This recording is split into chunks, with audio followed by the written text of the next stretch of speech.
It's been exactly 1 year since my mom died. Her ashes sit on our nightstand, a silent reminder of everything I've lost. I don't know why I expect things to feel different today. Perhaps some part of me thinks that the sharp edge of grief might have dulled, that I might have found a way to breathe without that perpetual weight on my chest. But I'm wrong. Every second of the day is like a clock ticking inside my head, each tick a reminder of her absence. As the afternoon sun casts long shadows across the pavement, I hurry home, my heart heavy with sorrow. I crave solitude and the quiet embrace of my apartment, where I can mourn without prying eyes. Today, more than any other day, I need to feel close to Mom. The urn holds all that remains of her. It's my connection to a past that feels impossibly distant. When I finally reach the door of my apartment, I pause, taking a moment to compose myself. I'm not sure what I expect to find inside, but it's certainly not this. The door is slightly ajar, and a low murmur of voices seeps through the gap. Panic flares in my chest. I push the door open with a trembling hand and step inside. The scene that unfolds before me is surreal, like something out of a nightmare. There, in the dim light of our bedroom, I see my wife, Emma. Her laughter rings out, high and carefree, as if she's without a single worry in the world. Draped across the bed, her bare skin glows in the afternoon light, entangled with the limbs of a man I've never seen before. My heart drops into my stomach. Everything slows, my vision narrowing until all I see is the urn perched precariously on the edge of the nightstand. It teeters for a moment, and in a thoughtless act of passion, they collide with it, sending it crashing to the floor. The urn shatters, and my mother's ashes spill across the floorboards like an unfathomable, grey tide. For a moment, I'm frozen, my mind refusing to process the reality before me. They're laughing and tangled in each other, oblivious to the destruction beneath them. The sheer inhumanity of it takes my breath away.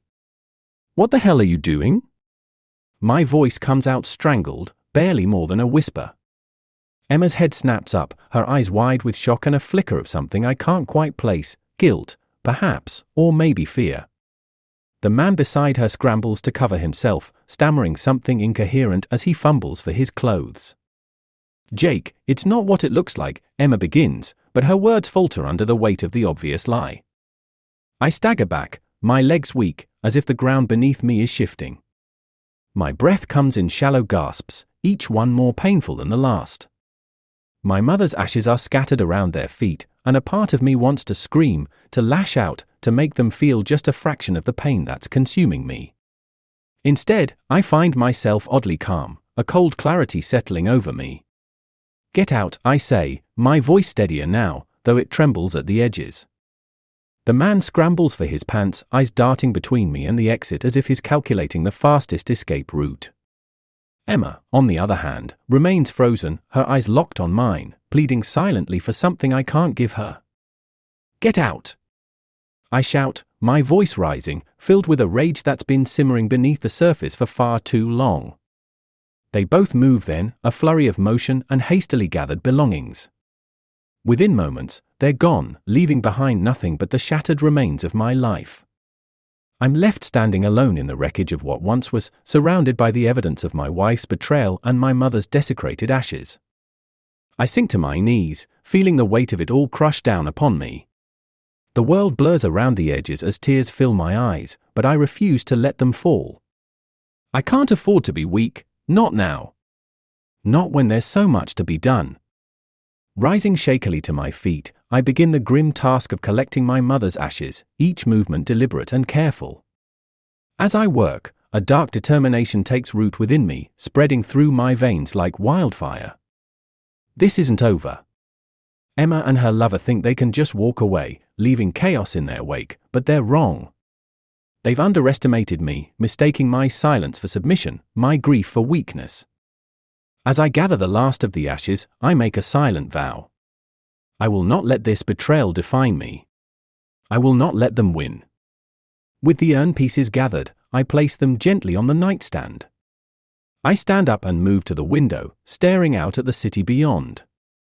The sun is setting, casting the streets in shades of gold and crimson, but I don't see the beauty in it. All I see are the shadows creeping in, a reflection of the darkness inside me. I pull out my phone, fingers moving swiftly as I dial a number I haven't called in years. The line rings, a monotonous drone, and just when I think it will go to voicemail, a voice crackles through the static. "Jake," a voice on the other end says, familiar and cautious. "It's me," I reply, my voice steady and sure. "I need your help." There's a pause, a long silence where I can almost hear the wheels turning on the other end. "What do you need?" "Everything," I say, and as the words leave my lips, I feel the first hint of a plan taking shape. I want them to pay for what they've done.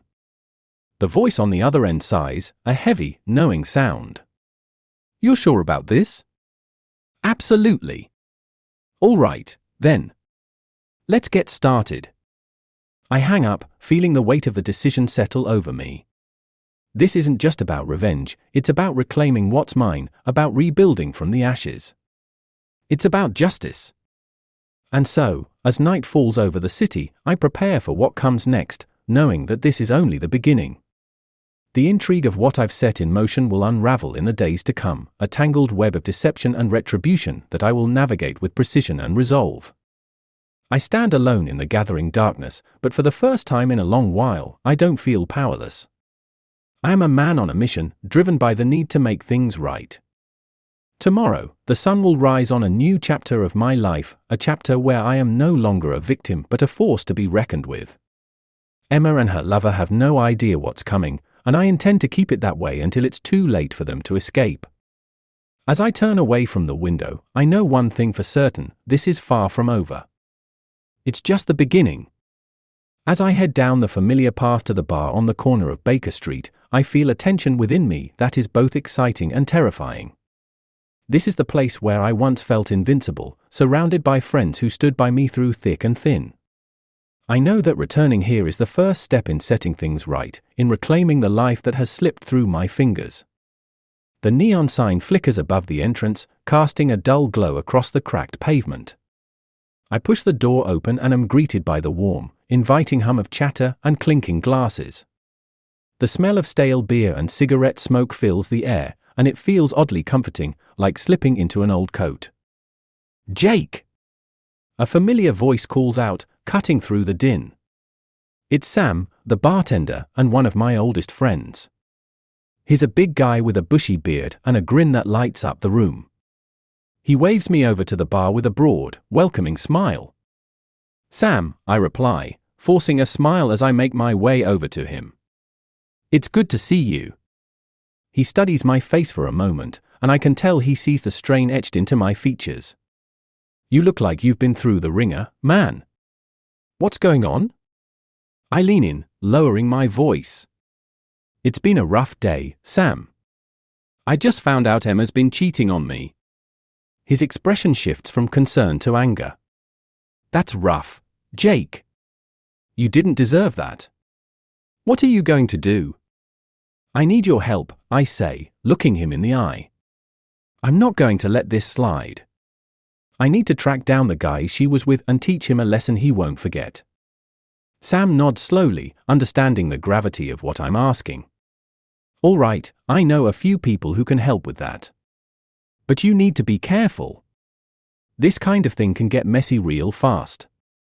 Before I can respond, the door swings open, and a gust of cool air sweeps through the bar. I glance up to see a woman walking in, her heels clicking against the wooden floor. She's tall, with striking red hair and a sharp, no-nonsense expression. It takes me a second to recognize her, but when I do, my heart skips a beat. "Sarah," I murmur under my breath.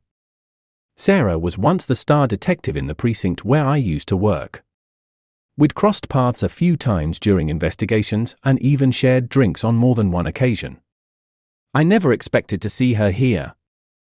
"Jake," she says, her eyes widening slightly as she approaches the bar. "I thought that was you. What are you doing here?" "I could ask you the same thing," I reply, trying to sound casual. "Off duty," she says with a shrug. "I heard about your mom. I'm sorry for your loss." "Thanks, Sarah," I say, genuinely touched by her words. She leans in, her voice dropping to a whisper. "I also heard about Emma." Word travels fast in this town. If there's anything I can do, just let me know. I hesitate, glancing at Sam. He nods, giving me the go-ahead. Actually, there is something you can do, I say. Go ahead. I need information on the guy Emma's been seeing. Can you help me with that? Sarah considers this for a moment, then nods. I can look into it, but you know I can't break any laws, Jake. This has to stay off the record. Of course, I agree quickly. I just need to know who he is, where he lives, that sort of thing. All right, she says, pulling out a notebook and jotting down some notes. I'll see what I can find. As she tucks the notebook away, I feel a sense of relief wash over me. With Sarah and Sam on my side, I might just be able to pull this off. Thank you, I say, genuinely grateful. No problem, Sarah replies, her gaze steady and reassuring. Just promise me you'll keep a level head about this. Revenge is a slippery slope. I nod, knowing she's right, but unwilling to let go of the fire burning inside me. I'll be careful. Sam clears his throat, changing the subject. Hey, Jake, remember Tom? He might be able to help too. He's been working in security and has a few contacts that could be useful. Tom, another old friend, used to be in the military. He's got a sharp mind and an even sharper eye for detail. Where can I find him? He's usually at the gym this time of day, Sam replies. I can give him a call, let him know you're coming. I nod, feeling the pieces start to fall into place. With Tom's connections and Sarah's investigative skills, I have a fighting chance at getting the information I need. As I make my way to the gym, I can't help but reflect on how quickly my life has turned upside down. One moment, I was grieving my mom, and the next, I'm plotting revenge against the woman I thought I'd spend the rest of my life with. It's a strange, surreal feeling, but I know there's no turning back now. The gym is a sprawling complex, filled with the clanging of weights and the rhythmic thump of feet hitting treadmills. I spot Tom almost immediately, he's hard to miss, with his imposing stature and commanding presence. He's deep in conversation with a few guys by the bench press, but as soon as he sees me, he waves me over. Jake! Tom booms, pulling me into a bear hug that nearly knocks the wind out of me. It's been too long, man. How have you been?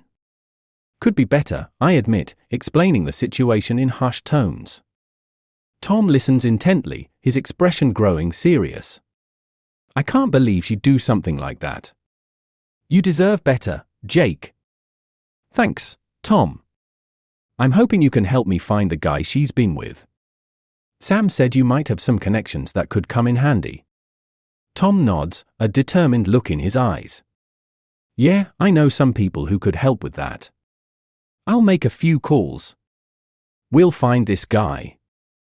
As Tom pulls out his phone and starts dialing, I feel a sense of camaraderie that I haven't felt in a long time. Despite everything that's happened, I'm not alone. I have friends who have my back, who are willing to stand by me as I navigate this tangled web of betrayal and heartbreak.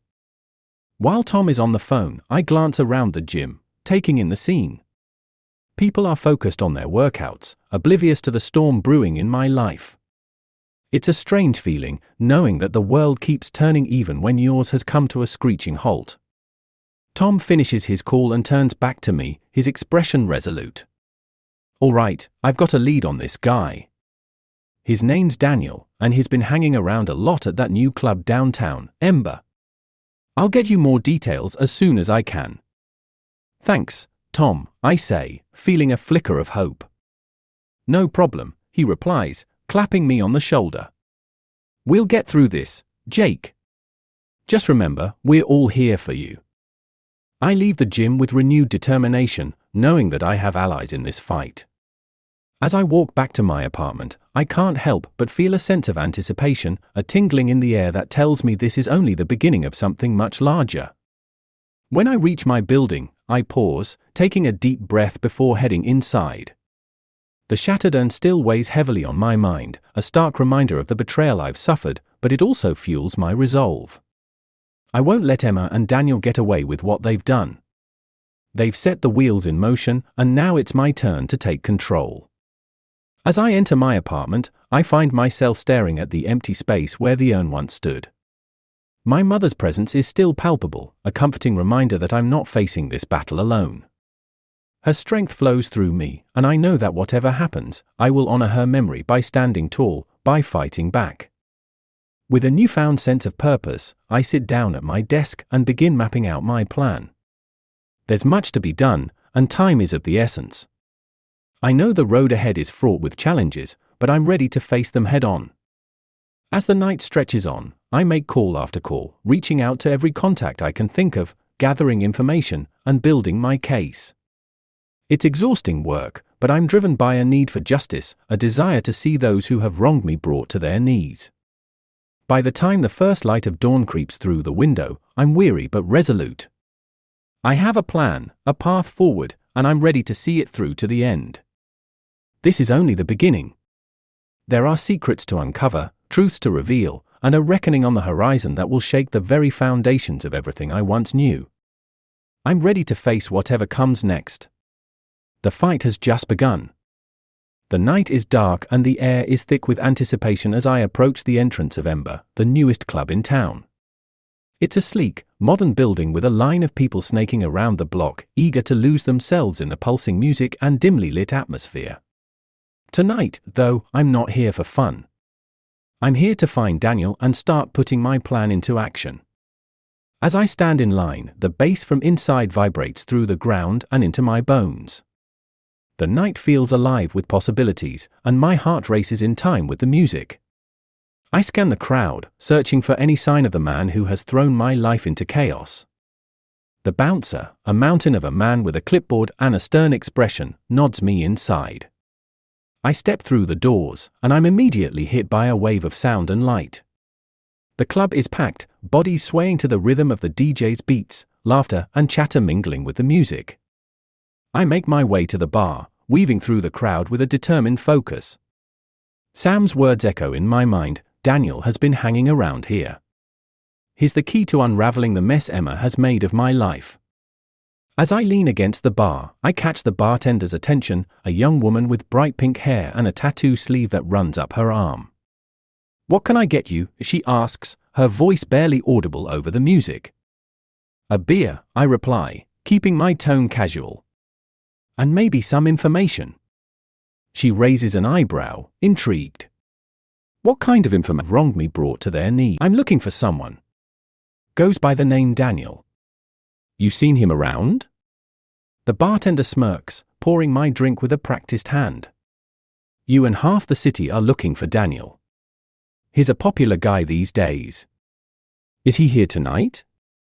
She slides the beer across the bar to me, leaning in conspiratorially. "He was here earlier. Probably still around. Check the VIP section upstairs. That's usually where he holds court." "Thanks," I say, handing her a generous tip. She nods in appreciation, and I make my way toward the stairs leading to the upper level. The VIP section is a different world entirely. The music is still loud, but the crowd is thinner, more exclusive. I scan the room, my eyes landing on a group of people gathered around a central table. Among them, I spot him, Daniel. He's exactly as Sam described, tall, athletic build, with an air of arrogance that makes my skin crawl. He's laughing with a couple of friends, his arm draped casually around a woman who looks at him with starry eyes. My blood boils at the sight.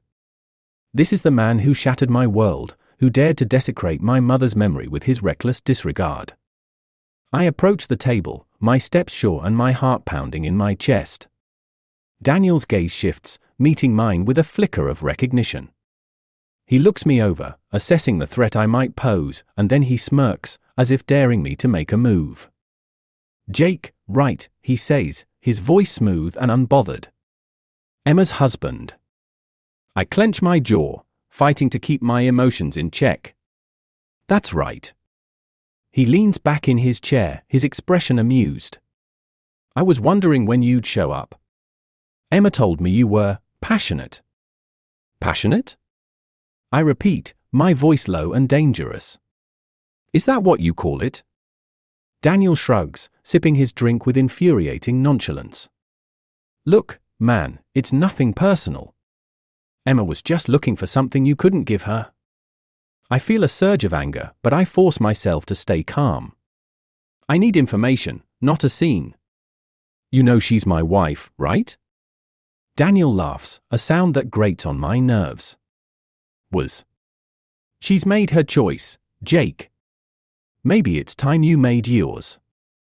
The arrogance in his tone is staggering, and I can feel the tension in the room rising. His friends are watching us, a mix of curiosity and anticipation in their eyes, as if waiting to see how this confrontation will play out. I'm not here to fight, I say, keeping my voice steady. I just want to know why. Why her? Why now? Daniel's expression softens, though it's more pity than compassion. She came to me, man. She was lonely, said you were too caught up in your grief to notice her anymore. She needed someone who would listen. His words hit like a punch to the gut, and I feel a pang of guilt. Had I really been so wrapped up in my own sorrow that I neglected the woman I promised to love and cherish? Doesn't excuse what you did, I reply, my voice hoarse with emotion. You could have said no. True, Daniel concedes, his gaze steady. But we can't change what's done. The question is, what are you going to do about it? Before I can answer, a commotion breaks out at the far end of the room. I turn to see a group of bouncers struggling to contain a man who's clearly had too much to drink. He's shouting and thrashing, and for a moment, the entire club's attention is drawn to the scene. In that instant, I see an opportunity. With everyone distracted, I lean in closer to Daniel, my voice low and urgent. I'm not going to let you get away with this. His smirk falters, and he leans forward, matching my intensity. What are you going to do, Jake?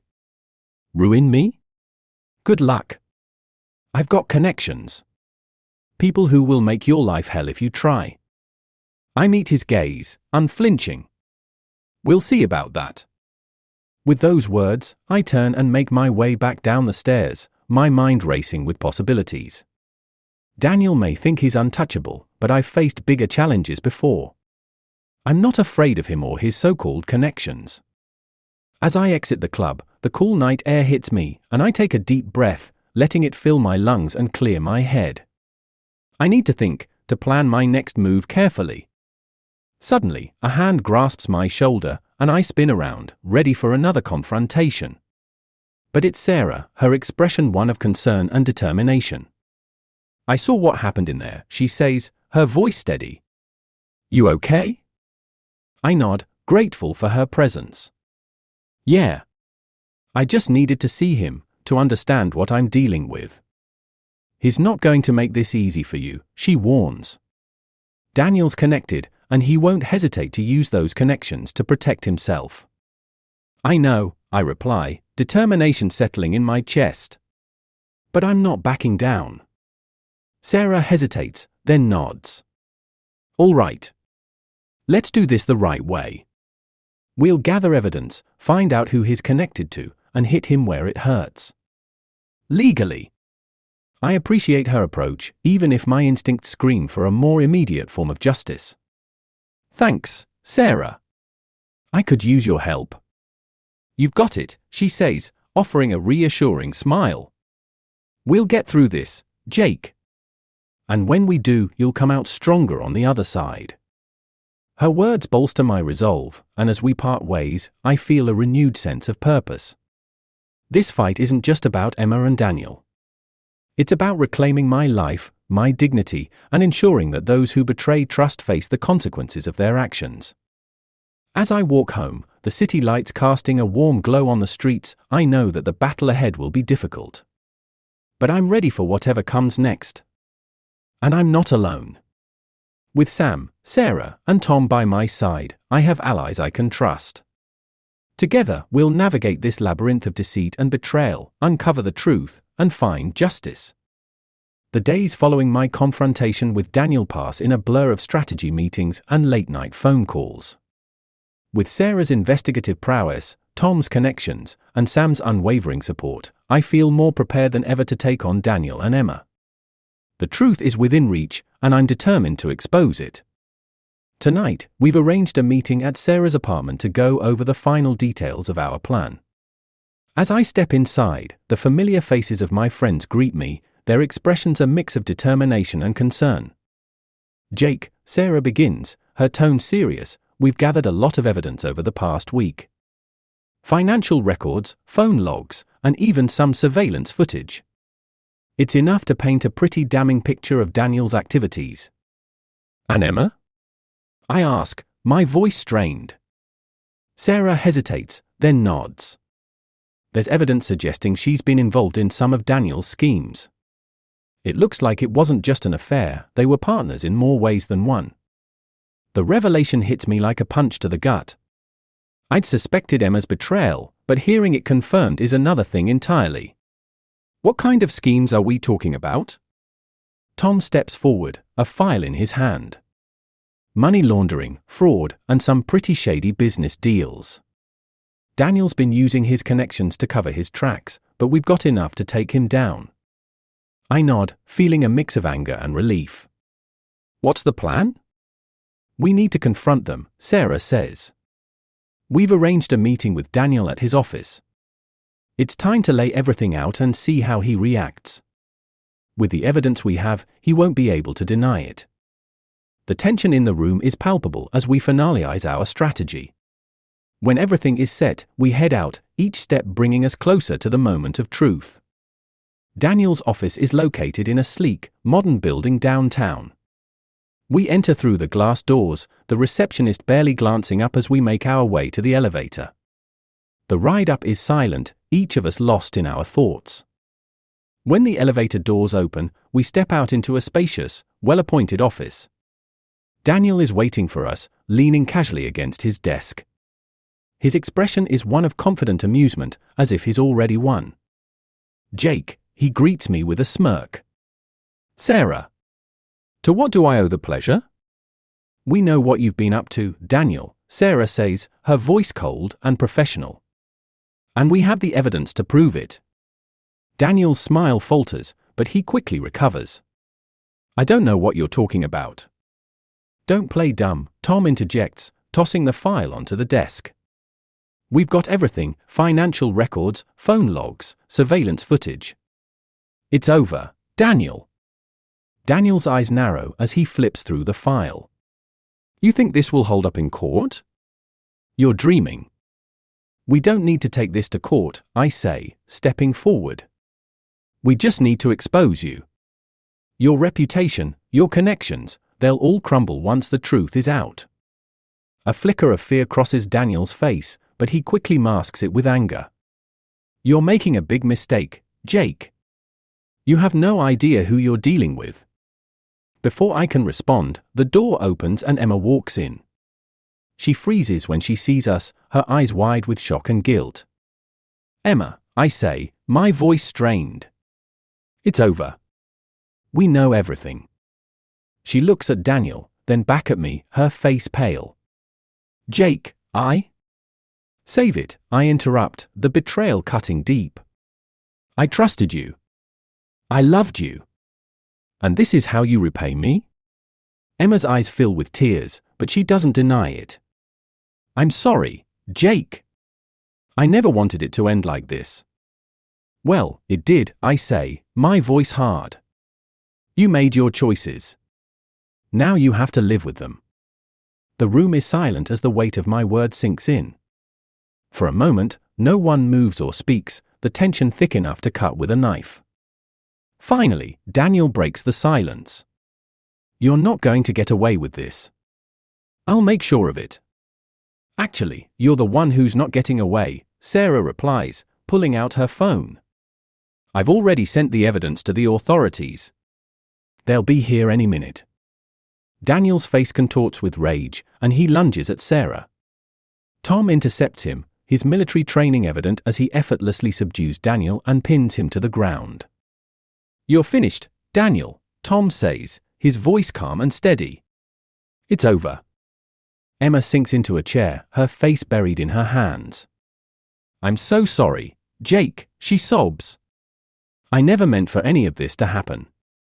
I look at her, the woman I once loved, and feel nothing but emptiness. It's too late for apologies, Emma. You made your bed. Now you have to lie in it. The sound of sirens in the distance grows louder, and moments later, police officers burst into the office. They handcuff Daniel and lead him away, his protests falling on deaf ears. Emma stands, her eyes red and swollen. What happens now? You face the consequences, Sarah says, her tone devoid of sympathy. The evidence implicates you as well. You'll have to answer for your part in this. Emma nods, defeated. I understand. As the officers lead her away, I feel a strange mix of relief and sorrow. The woman I thought I'd spend my life with is gone, replaced by a stranger who betrayed me in the worst possible way. Sarah places a hand on my shoulder. You did the right thing, Jake. I know, I reply, my voice heavy. But it doesn't make it any easier. We leave the office together, stepping out into the cool night air. The city lights flicker around us, a stark contrast to the darkness I feel inside. Let's get a drink, Sam suggests, trying to lighten the mood. We could all use one. I nod, grateful for my friend's support. Yeah, that sounds good. As we walk to the bar, I think about everything that's happened, the betrayal, the lies, the pain. It's been a long and difficult journey, but I know that this is the end of one chapter and the beginning of another. We enter the bar, the familiar hum of chatter and clinking glasses welcoming us. Sam orders a round of drinks, and we find a table in the corner. To new beginnings, Tom says, raising his glass. To new beginnings, we echo, clinking our glasses together. As I take a sip of my drink, I feel a sense of closure. The past is behind me, and the future is full of possibilities. I'm not sure what comes next, but I know I'm ready to face it. With friends by my side and a renewed sense of purpose, I know that I can rebuild my life. The road ahead may be uncertain, but I'm determined to move forward, leaving the pain and betrayal behind. And as I look around at the faces of the people who stood by me through it all, I know that I'm not alone. Together, we'll face whatever challenges come our way. And we'll come out stronger on the other side.